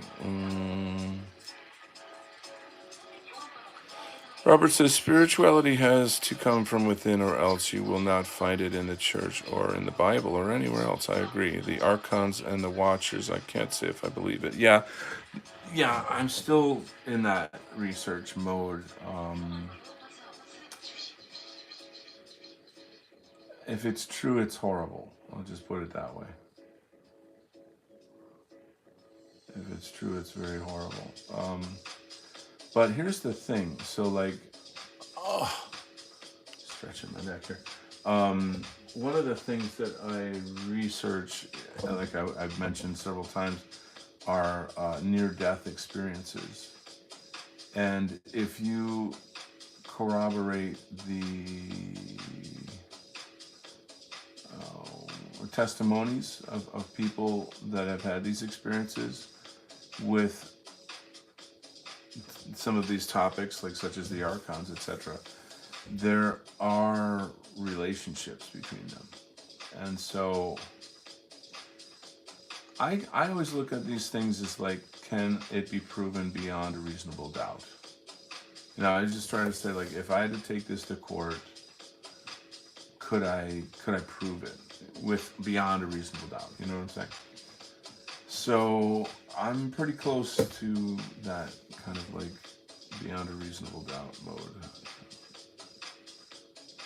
I don't think in terms of like, well, I don't want it to be true, so I'm gonna, you know, like, I don't think like that. That's anti-intellectual. I think you know what I'm trying to say.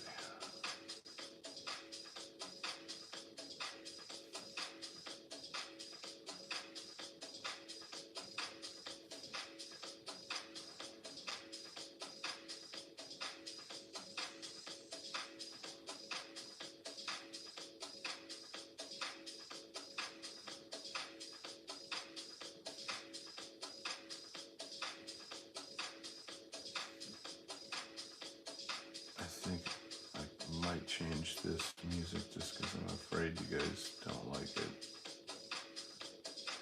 It's slightly too repetitive here. To me, that's a DJ's biggest job, is like, don't let the music get repetitive. You know, like, don't fall asleep on the job. You know what I mean? So let's see. We've done fairly well so far, though.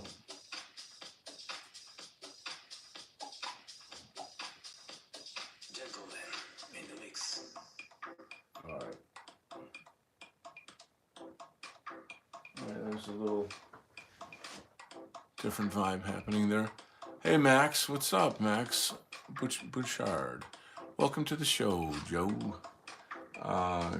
Doing a little bit of reptilian alien art here in this comic book that I'm doing. The guy who is funding the production of the book is really pleased with it, and just like wants to start putting out t-shirts and marketing the hell out of it, and likes a lot of the artwork that I've been doing for it.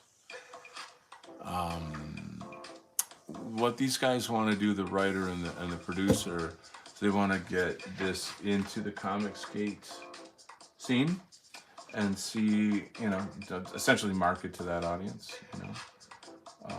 So I think that is going to be pretty wild, though. I think that would work. I feel that comics is just totally divided, like any other field. You're either going to have like the woke crowd or the not woke crowd. You know what I'm saying? It's like they're going to love it or they're going to hate it. You know, like there's no in between. Shit. And you kind of have to pick your poison. You got to pick your audience, I would say. And I'd say the Comicsgate audience is more friendly to this story. Story takes a lot of the memes and political topics of our time and weaves it into a sort of fun superhero adventure where the characters are memes. Like, imagine if memes were superheroes and supervillains.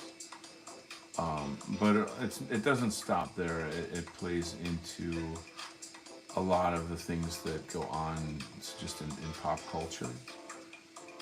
And it's just like a massive mashup of all of those things, which is a genius idea as far as like entertainment, you know? Like taking all of the fun meme culture of the internet and mashing it together in a superhero comic adventure. That's freaking dope. Yo, that's dope, man. And I am the lucky guy with the lottery ticket, the golden ticket that gets to draw it. So I looked out there. This is a paid freelance gig for me. I have my own story, which I've put on the side to finish this. And I'll get back to that when this is done. This is called, it's called The Alliance. Mine is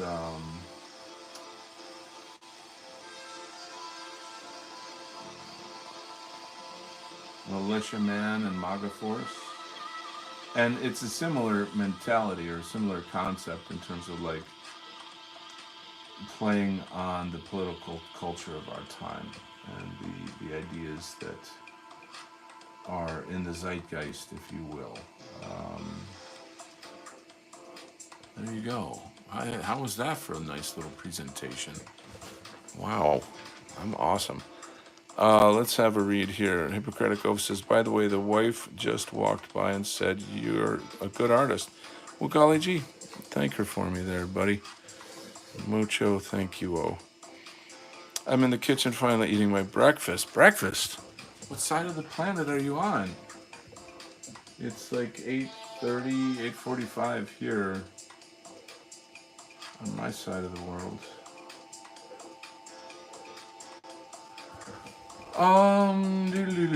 Let's see, and this isn't even the best of what I can do. Like this is, you're always kind of not limited, but limited, I guess, by like whatever the is required for that given page. You know, if it's like, okay, on this page you need A, B, C, D, F, G, and then you have to produce whatever is required in the script.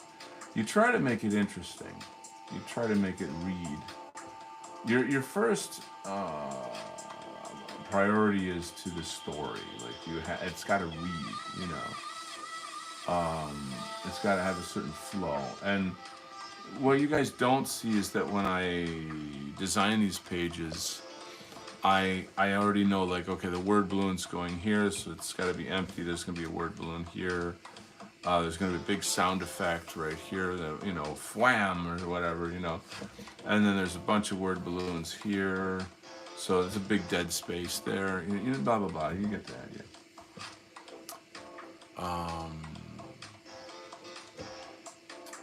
Das ist gut, ja. All right. Let's brag by showing off our language skills. Oh man, I lost the cap to that marker. It's gonna go dry. That sucks. Just wasted a good marker. No, I'm crying over markers.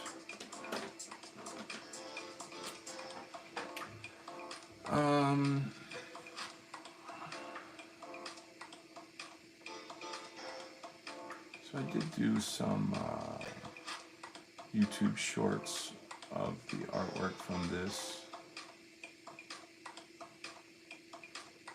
Just kind of help market a bit, you know.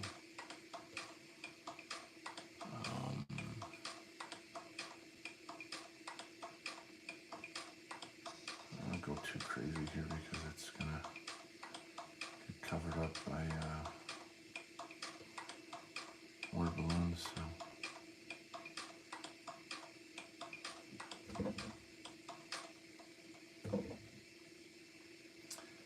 I like to use things like smoke and fire and I like to have like graphic devices that just make for an interesting panel, you know. I don't like to just have dead space behind, like that's dead space, but it's such a small panel and the whole thing's going to be filled with a word balloon. It's ridiculous to draw a scene behind there. It makes no sense. It's 7:45 p.m. here, long day. Since the beginning of the year, it's been one thing after another, but the livestock eats before me. Wow. Oh, cool, man. I admire what you do then. That's cool. Um, yeah, I am looking to get into homesteading and stuff like that. I've been talking about that for ages. It's getting cold down there. I gotta put a sweater on. Nothing crazy. Like I'm not gonna have cows and shit like that, but chickens for sure. I don't know what other animals I'd really want. I would like to have like a small fishery where I could, essentially grow fish for food. What does this say here? Do you do the lettering yourself? If not, do you have a script that you hand over to letterer so they know what dialogue to letter and sound effects, da da da. I do not do lettering. I can do lettering. I've done lettering on my own comics. It's really fun, believe it or not. There's a certain art to lettering that is very enjoyable. The comics is such a cool medium, guys. It's such a freaking cool medium because, let's say when a robot talks or a lizard man talks or someone whispers or someone's drunk or someone's singing or, how do you express that in typography? That's actually pretty fascinating. So that's the fun side of lettering.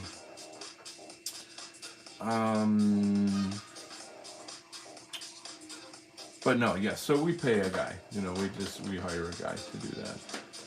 And technically, the way it's supposed to work is that the writer is supposed to write the script in all caps, and so that when they hand the script to the letterer, he just copy pastes it right off the document and pops it right into the software, and but then he's got to make it fit a bubble, a word balloon, something, what have you.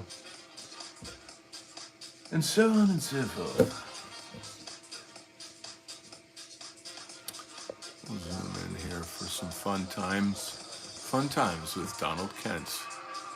Do you do the letter? No, I don't. What I don't do is coloring. I can color, I have colored.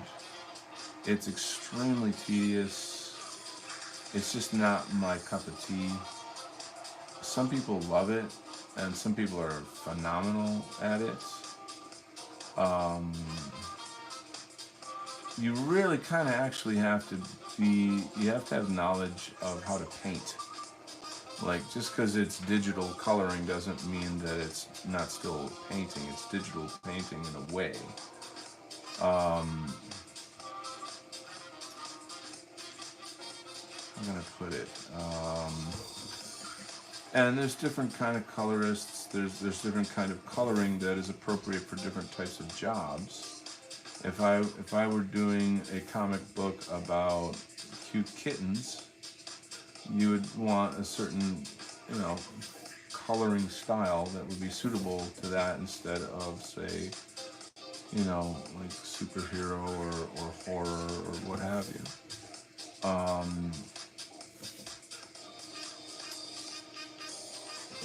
And a good colorist understands that and knows how to do that.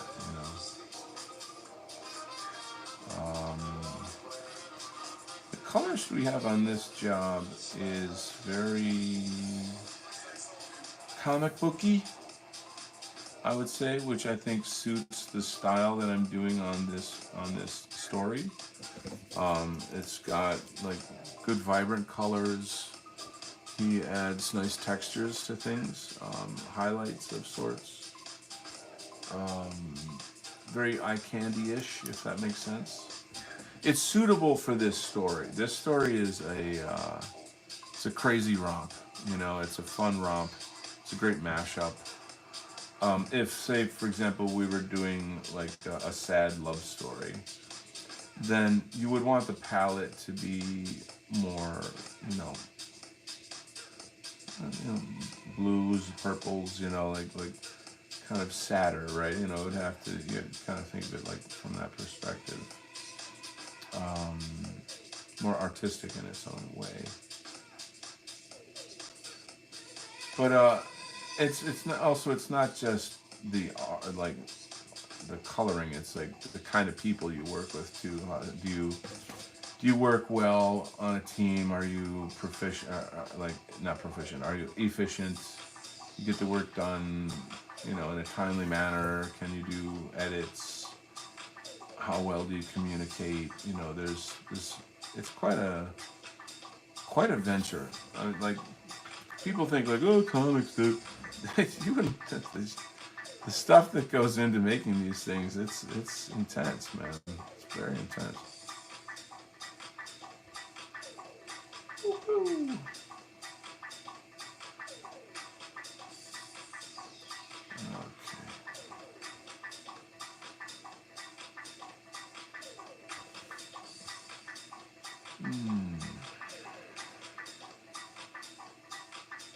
That's a good question.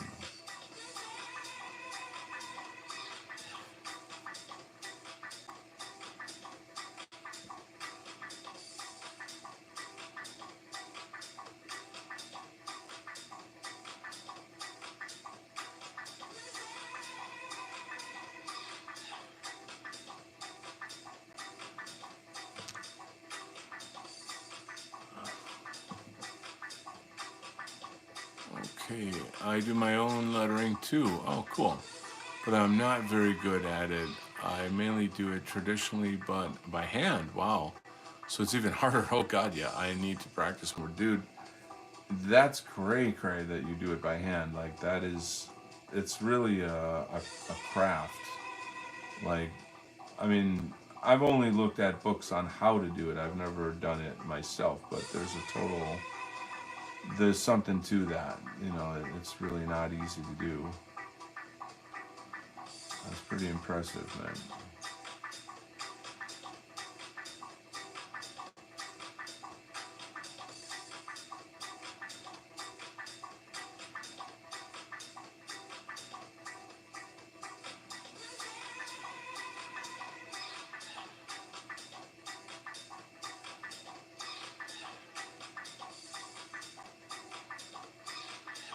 For me, one of the big payoffs with comics is inking. Like, just the penciling is pretty much, well, there's two things. It's the composition and the inking. So like the composition is the story layout, how and why you lay things out in whatever manner that you do, and then the inking, which the inking is really the finished product. That it's what you actually see in the end, you know. So it's got to be good, you know. The inker totally makes or breaks the art. Like they can destroy a lot of art.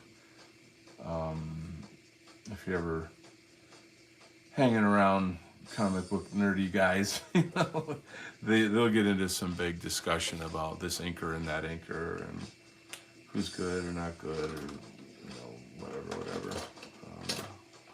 Then there's a whole side of it about pretty much the like anatomy and like people say my work has a kind of a Bronze Age sort of 1970s flair to it, which is intentional, but also in a way not intentional because like that's the stuff I like, and so it's what I look at, it's what I collect. So I think it's just naturally going to happen, kind of come through, you know. I could sort of try not to do that and do, you know, art in a different style. But you know, as any kind of artist, you essentially,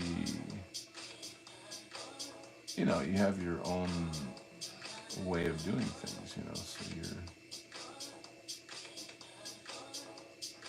you're building your style, I suppose. That's what I might say.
Wow. Let's see. I have some vellum. Oh, I like vellum. Let's read some comments here. I have some vellum sheets, but I never used them. I just letter directly on the board. I hear the lettering would look better on the vellum sheets, so maybe I should give it a shot. It would be more work, though, with the cutting and the pasting. Yeah, I know. Who do you work with? Like, where do you publish, and what's your, you know, I'd like to know more.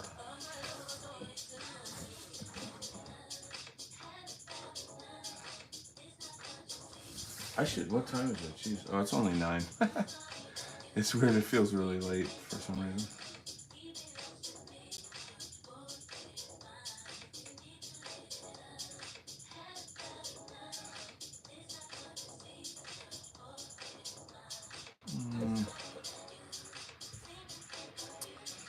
Does the bad guy have Ebola or bubonic plague?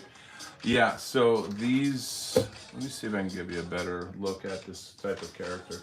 I'll pull out like a better page where you can see the character in more detail. Hold on. Hang on.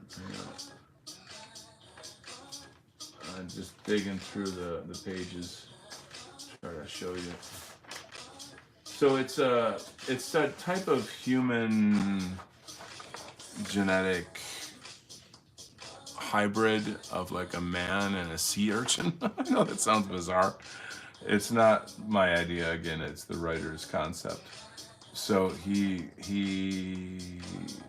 has these sort of like this kind of bumpy, sort of scaly skin that you would see from like an underwater, like a crab or something that would have like that kind of exoskeleton type skin. Let's see. Western Kind says I learned that drug testing can be done through blood. You learn something every day. Oh, okay. That's a new topic. But that's like a pretty nice shot of the character here. It's a big story. It's a very detailed story, but he's essentially like genetically engineered to be like that, and it's pretty cool actually because this kind of bad guy that you were talking about here in this case. He sort of doesn't know who he is anymore. Like he's been mutated genetically, that so much to the point that he's not even himself anymore. Like it's kind of like his soul was taken away from him. There's one specific page I want to show you where he gets. It's worth waiting. Hang tight a second, guys. Here's the backstory. So let me back out a little bit. He's like a poor black guy in the South, and one day he gets a visit, from these doctors that have an offer for him, and they end up, giving him the shot, and suddenly he's super strong and smart, and like, he's kind of getting uppity, and one day the local cops decide to put him in his place. And that triggers him, and he transforms into the creature. He kills the cops, and then you see the genetic engineer guys are like, oh yes, he is. Our plan is complete. We have, and then they have this ring that they put around his head that like is like a mind control device. So that's a whole other thing, or as they say, a whole nother thing. The story's all over the place. Let's see. Robert says, I just draw for myself. I don't work for anyone. Haven't taken on any commission work in a few years. Nothing that I wouldn't want to share anyway. Okay. Yeah. Yeah, sometimes you do work and it's like your heart's not really in it, It's just a job,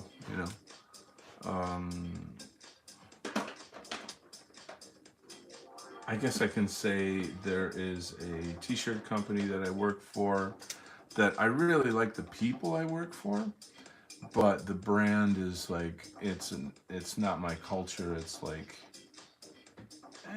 skater,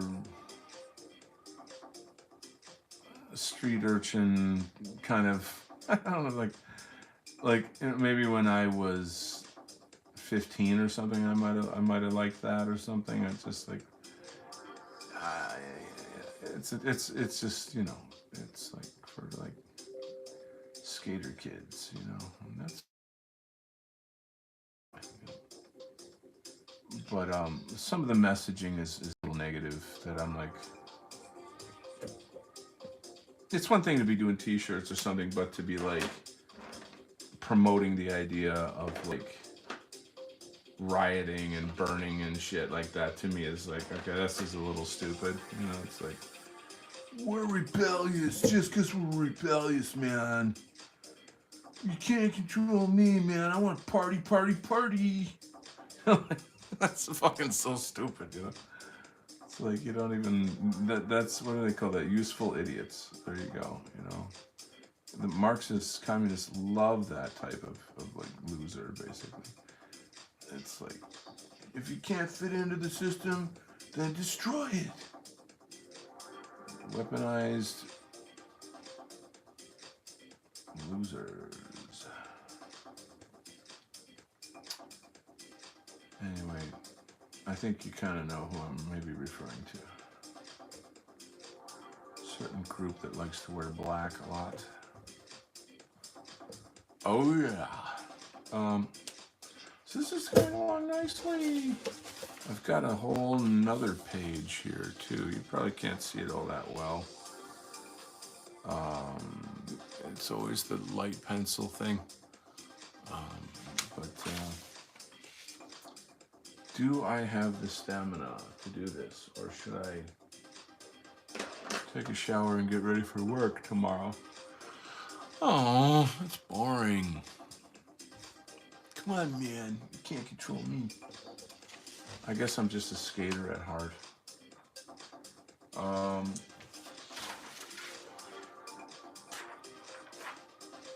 You know what, folks? I think I will wrap it up here just because I gotta prepare my lunch for tomorrow and stuff. And kind of neat. I'm in that sort of chill mode. Anyway, thanks for spending some time with me, guys. Always appreciate your company and your comments. I hope I don't get in trouble for all the things I said about the government today. I don't think they understood the politics either. No, I don't either. Those people don't know what they're doing. Anyway, you guys keep on rocking in the free world, and we will see you on the flip side. Okay? Adios, amigos. Cheers. Good night.